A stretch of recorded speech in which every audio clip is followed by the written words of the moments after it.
हाय। पाकिस्तान की film industry एक drama से कम नहीं है, लेकिन ये ड्रामा काफी डिप्रेसिंग है। एक मिनट। अच्छा चल मार ले। 1947 की पार्टीशन के बाद हम भी काफी अच्छी मूवीज गाने बना रहे थे। बनकर हवा का झोंका जुल्फों को चूम लेता। हम भी इंडिया की एंटरटेनमेंट इंडस्ट्री की तरह बहुत प्रोग्रेस कर रहे थे, लेकिन कुछ हुआ अराउंड 1970s और 80s कि हमारी इंडस्ट्री बिल्कुल फ्लॉप हो गई। डेट में अलग हो रही हूँ, गुंडे अलग से मेरे पीछे लगे और तुम मुझे बातें सुना रहे हो। तो और क्या तुम्हें गजलें और धादरे सुनाऊं? एंड इंडिया की सुपर हिट भी कहना कम है।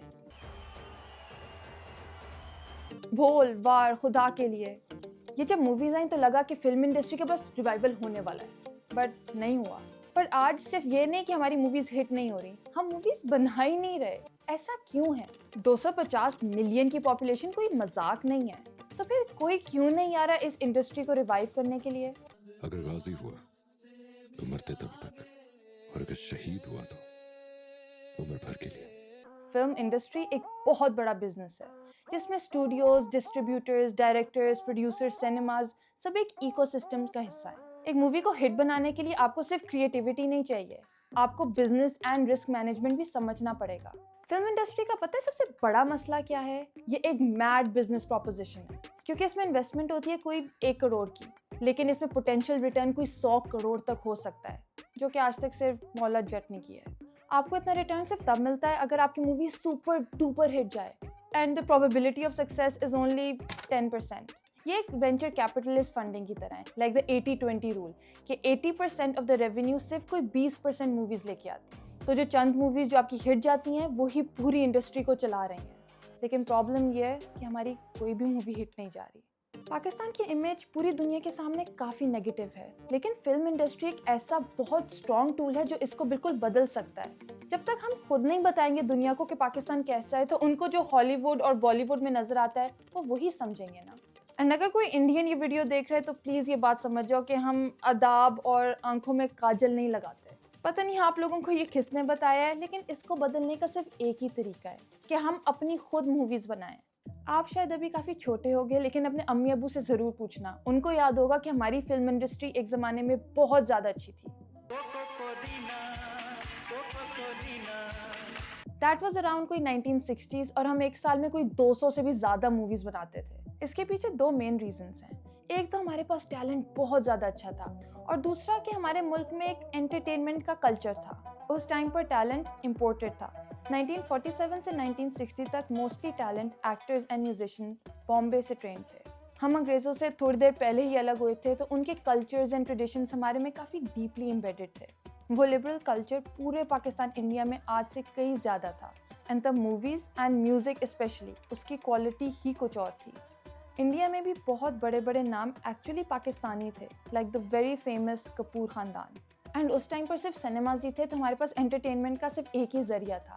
उस टाइम पर इंडस्ट्री में कोई कंपटीशन नहीं था। बट फिर आया पीटीवी।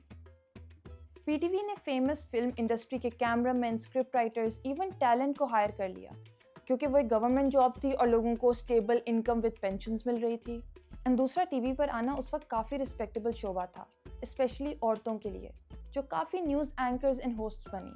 लेकिन तब भी फिल्म इंडस्ट्री इस सब के साथ चल रही थी। डिक्लाइन शुरू हुआ अराउंड 1965, जब इंडियन मूवीज़ हमारे सिनेमाज में बैन हो गई थी।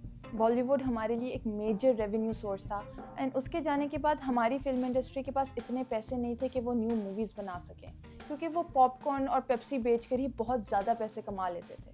एंड देन आया ज़ियाउल हक का टाइम। इस्लामाइजेशन से ऑलमोस्ट हर इंडस्ट्री ही चेंज हो गई, एंड इसी तरह फिल्म एंड टीवी इंडस्ट्री भी। एंटरटेनमेंट एंड फिल्म कल्चर इससे काफ़ी ज़्यादा इफेक्ट हुआ, एंड वो आज तक रिवाइव नहीं हो पाया। अच्छा, फिल्म इंडस्ट्री को छोड़ें फॉर अ सेकेंड, आप मेरे चैनल को तो सक्सेसफुल बनाएं by hitting that subscribe button. Okay, back to the topic. इसका काफ़ी एक क्वांटिफाइबल एग्जाम्पल है। 2000 में पाकिस्तान में 574 सिनेमास थे, 2010 तक सिर्फ 150 रह गए, एंड 2025 में सिर्फ कोई 30 सिनेमाज हैं। 2018 से 40% स्क्रीन शटडाउन हो चुकी हैं, एंड शायद आपने सुना होगा कि पिछले कुछ दिनों में 58 स्क्रीन्स अक्रॉस 36 सिनेमाज शटडाउन हुई हैं। आप खुद ही बताएं, लास्ट टाइम आप सिनेमा कब गए थे? लोग बॉलीवुड मूवीज़ के लिए सिनेमा जाते थे, एंड जब से वो बैन हुई हैं, आई डोंट थिंक कोई भी तैयार है कि वो 1000 रुपये का टिकट लेकर एक फजूल सी मूवी देखने जाए। इंग्लिश मूवीज़ का भी मेयार काफ़ी ख़राब हो गया है, सको पाकिस्तानी मूवीज़ की तरह नहीं, लेकिन फिर भी। एंड इंग्लिश मूवीज़ देखने वाली ऑडियंस पाकिस्तान में कितनी ही है।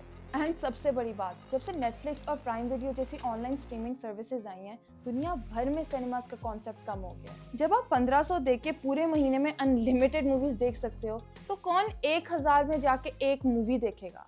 इस पूरे इकोसिस्टम में कुछ की प्लेयर्स हैं जिनका काफ़ी ज़्यादा स्टेक होता है। सबसे पहले स्टूडियोज़, ये वो प्रोडक्शन हाउसेज होते हैं जो मूवीज़ को फाइनेंस एंड प्रोड्यूस करते हैं, लाइक जियो फिल्म्स एंड हम फिल्म्स। ये सारे टैलेंट को गाइडेंस भी देते एंड मेन मूवी मेकर्स यही होते हैं। एंड फिर आते प्रोड्यूसर्स, ये लोग पैसे देते हैं एंड प्रोजेक्ट को मैनेज करते हैं। डायरेक्टर्स, जिनका क्रिएटिव विजन होता है जो मूवीज़ को शेप देता है, वो डिसाइड करते हैं कि मूवी एक्चुअली दिखेगी कैसे। एंड फिर होते हैं डिस्ट्रीब्यूटर्स, ये मूवी को सिनेमा तक पहुंचाते हैं और रेवेन्यू शेयर मैनेज करते हैं। आज के दौर में सिर्फ सिनेमास तो नहीं, बल्कि ऑनलाइन स्ट्रीमिंग सर्विसेज जैसे नेटफ्लिक्स एंड प्राइम वीडियो भी इसमें इंक्लूडेड हैं। And then we have cinemas and exhibitors, जिधर ये मूवीज़ दिखाई जाती हैं और रेवेन्यू जनरेट होता। और फिर आते टैलेंट एंड एक्टर्स जो मूवीज़ का फ्रंट फेस होते हैं एंड ऑडियंस का अट्रैक्ट करते हैं। And lastly government and regulators, जो policies and tax incentive set करते हैं जिससे इंडस्ट्री को ग्रोथ या रुकावट देती है। एक मूवी बनाने में इतनी ज़्यादा इन्वेस्टमेंट और इतना हाई रिस्क लेना पड़ता है कि बंदा शायद वही पैसे एक पावर प्लांट बनाने में या सिर्फ एक रेस्टोरेंट खोलने में भी लगा दे तो उसको रिटर्न काफ़ी लो रिस्क मिलेगा। इसको हम कहते हैं अपॉर्चुनिटी कॉस्ट, कि यही पैसा अगर आप कहीं और लगा दोगे तो कितना कमा लोगे। एंड मोस्टली मूवी से बनाने से बेहतर है आप पैसे कहीं और लगा दो, क्योंकि अगर कोई मूवी हिट नहीं होगी, वो पैसा नहीं बनाएगी, आपके पास न्यू मूवी बनाने के पैसे नहीं होंगे, और इस साइकिल में आहिस्ता आहिस्ता हमारी फिल्म इंडस्ट्री बिल्कुल ख़त्म हो गई है। मूवीज़ बनाना काफ़ी रिस्की काम है एंड इसके 3 मेन रिस्क होते हैं। सबसे पहले है कंप्लीशन रिस्क, कि क्या ये मूवी बनेगी भी या मिडवे बंद हो जाएगी। पाकिस्तानी स्टूडियोज़ के पास इतनी ज़्यादा रोल्स पड़ी हैं मूवीज़ की जो कभी किसी ने देखी ही नहीं। शायद वो बीच में बनते हुए बंद हो गई, या बजट ख़त्म हो गया, या डिस्ट्रीब्यूटर ने कहा कि मैं इसको किसी सिनेमा में नहीं लगाऊंगा। काफ़ी ज़्यादा रीजंस हो सकती हैं। अब दूसरा रिस्क है परफॉर्मेंस रिस्क। मूवी बन तो गई, सिनेमाज में भी लग गई, पर क्या लोगों को वो पसंद आई? आई रिमेंबर देख मगर प्यार से की बहुत हाइप थी। मैडम नूरजहां के पोते सिकंदर रिजवी उस मूवी में डेब्यू कर रहे थे अलोंगसाइड हुमामा मलिक, बट वो मूवी शायद पाकिस्तान की बिगेस्ट बॉक्स ऑफिस फेलियर थी। एंड देन वरना 2017 में माहिरा खान के बॉलीवुड डेब्यू के बाद बहुत एंटिसिपेटेड मूवी थी एंड पाकिस्तान के बिगेस्ट डायरेक्टर्स के साथ Shoaib Mansoor. I honestly thought कि ये खुदा के लिए या बोल जैसी हाई लेवल मूवी होगी, बट कंप्लीट फेलियर। एंड आखिरी है फाइनेंशियल रिस्क, क्या वो पैसे जो आपने इस मूवी में लगाए हैं वो रिकवर हुए, एंड उससे बेहतर क्या प्रॉफिटेबल थी ये? कहते हैं कि the most creative part of the film industry is in the accounting box. अच्छा भाई, बहुत ज़्यादा बुराइयां कर ली हैं, क्या इस इंडस्ट्री में कोई फ्यूचर है? And the answer is yes. हमारे ड्रामास दिन ब दिन बेहतर होते जा रहे हैं, मतलब ऑडियंस है हमारे पास एंड रिसोर्सेज भी हैं, तो हम इनका इस्तेमाल करके एक फ्यूचर देख सकते हैं, लेकिन तभी अगर हम सही स्टेप्स लें। Governments world wide film industry को सब्सिडीज एंड टैक्स इंसेंटिव्स देती हैं। चाइना जैसे मुल्क में 40% तक का इंटरनेशनल फिल्म्स का कोटा है लोकल इंडस्ट्री को ग्रो करवाने के लिए। हमारे पास भी बहुत ज़्यादा सॉल्यूशंस हैं। सबसे पहले तो हमने रिस्क कम करना है, पर इस रिस्क को कम करने के लिए बहुत तरीके हैं जो हॉलीवुड एंड बॉलीवुड में काफ़ी प्लेयर्स करते हैं। इंटीग्रेशन एंड स्केल, मतलब अगर आप स्टूडियो हो तो डिस्ट्रीब्यूटर बन जाओ, एंड अगर आप डिस्ट्रीब्यूटर हो तो सिनेमा खरीद लो।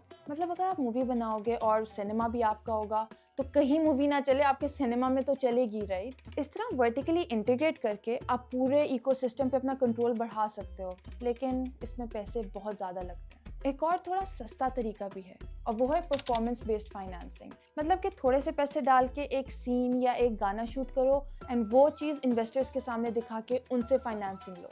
जो चीज़ आप इन्वेस्टर्स के सामने रखोगे वो होगा आपका मिनिमल वायबल प्रोडक्ट, एंड इससे फंडिंग के चांसेस काफ़ी बढ़ जाएंगे। और फिर है पोर्टफोलियो अप्रोच। जब आप स्टॉक मार्केट में इन्वेस्ट करते हो तो एक स्टॉक में तो नहीं करते ना, हमेशा ज़्यादा में करते हो ताकि आपका रिस्क डाइवर्सिफाई हो जाए। यही सीन मूवीज़ के साथ है। जब आप ज़्यादा मूवीज़ बनाओगे तो द चांसेस कि आपकी 1 या 2 मूवीज़ हिट हो जाएंगी उसकी प्रोबेबिलिटी बढ़ जाएगी। लेकिन फिर इसमें भी प्रॉब्लम यही है कि पैसे कौन देगा। बॉलीवुड हर साल कोई 100 से भी ज़्यादा मूवीज़ बनाती हैं और हमारे सामने उनकी कोई टॉप 4-5 मूवीज़ ही नज़र आती हैं और वही 4-5 मूवीज़ उनकी पूरी इंडस्ट्री के लिए पैसे बना लेती हैं। एंड देन आप अपनी मूवीज़ में एक बड़े स्टार को रख के अपनी प्रोबेबिलिटी ऑफ सक्सेस काफ़ी बढ़ा सकते हो, लेकिन ये हमेशा काम नहीं करता। नादानिया जैसी डिज़ास्टर मूवी का तो आपने सुना ही होगा। और प्यार के लिए कोई जगह है क्या? कोरिया में भी हमने देखा कि उन्होंने अपनी इमेज दुनिया के सामने मूवीज़, शोज़ एंड म्यूज़िक से बिल्कुल बदल दी। अब हर कोई वहाँ जाना चाहता है और हम भी ये कर सकते हैं। What do you think कि पाकिस्तानी मूवी इंडस्ट्री का सबसे बड़ा मसला क्या है और हमें किस तरह की मूवीज़ रिलीज़ करनी चाहिए? Until next time, stay safe and keep watching Pakistani movies.